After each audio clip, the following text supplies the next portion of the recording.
பின்வருவவற்றில் CEDAW என்றதன் விரிவாக்கம் அல்லது பொருளை சரியாக தேர்ந்தெடுக்கும்.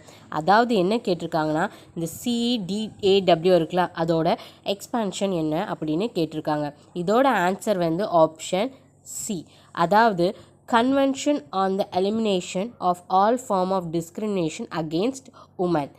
அண்ட் தமிழில் இதை எப்படி சொல்லுவாங்க அப்படின்னா, பெண்களுக்கு எதிரான அனைத்து வித பாகுபாட்டினையும் நீக்குவதற்கான மாநாடு.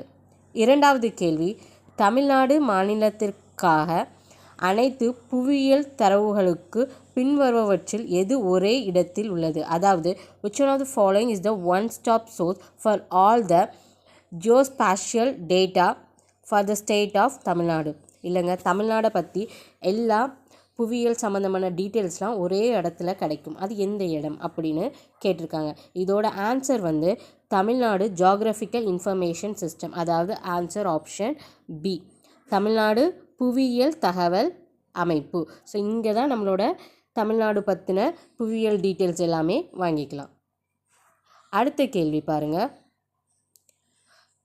United nation has declared 1987 as, அதாவது 1987 அந்த வருடத்தை டேஸாக ஐக்கிய நாட்டு சபை அறிவித்தது.